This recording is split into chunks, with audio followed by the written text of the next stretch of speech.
por sot Vjosa nuk i ka mu ato vota. Ato mund t'jenë një gjysma kanë shku në LDK, gjysma mund t'jenë vota të heshtura. Një pjesë ka mbetë edhe në VV, por Pece atje, Donika Gërvalla, ata mund nuk flasin me Vjosa Osmanin të fare. Një 7 deputet të listës Guxha, që tash faktikisht ajo nuk ekziston në listë, po ata janë të kooptuar, janë të shkrirë brenda vetëvendosjes, nuk ka asnjë forcë që politike Vjosa Osmani të bëhet edhe njëherë presidente e vendit, sepse nuk nëse voton LDK-ja 20 vota. Hajde edhe 20 vota të VV-s. Nuk ka asnjë shans me kalu 61 votshin apo 80 deputet do t'jenë prezent, 81 deputet do t'jenë prezent kohën kur votohet presidentja, domethënë asnjë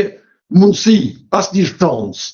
Vjosa Osmani nuk e ka në tarmen as me Lumirin, as pse i ka raportet e mira, familjare, u duket atë hyrja kur u bëhe këtyre kryetarëve të opozitorëve, apo të partisë 2 të 3, 4 brenda presidentës, u po që mikpritja ishte më e mira ndaj Lumir Abdixhikut, sepse edhe kanë lidhje familjare, edhe lidhje në profesion, edhe në fakultet, por megjithatë edhe presidenti është në mandatin e parë për shkak të Lumir Abdixhikut, të lidhjes demokratike, por kjo nuk përsëritet më. Vjosa Osmani duhet ta kryej këtë mandat me nder, edhe kjo kohë që i ka mbet, për ndryshe asnjë shans nuk e ka që në mars të vitit 2026 të promovohet edhe njëherë presidente e vendit. Pa marrë parasysh që s'po hyn ne meriton, sepse ka dobësi sot të duam, ka dobësi, por megjithatë profesionalisht është ngritur, është intelektuale, por ka dobësi tjera plot të cilat vërtet ja kalojnë të mirave Vjosës. Edhe për ta mbyllur të çështjet të qeverisë, ndalemi te faktori ndërkombëtar që sigurisht, sikur e kemi diskutuar edhe më parë, deri tani sërish po vazhdon të mungojë. Pra ndihet mungesa e një tutori për të rregulluar gjërat aty, për të tërhequr veshin. Po derisa Albini nuk është fare serioz me ndërkombëtarët, i neglizhon, i tradhton, nuk mban fjalën, edhe ata si duket tentuan me këto shtetet e kuintit, tentuan të takojnë, i takuan lideret politike, takuan edhe Albinin, por me gjas ata i kanë bërë vrejtje, edhe kanë kërkuar të formohet, por ndikime si duket nuk do të kenë. Për ndryshe, Amerika është ajo që do duhej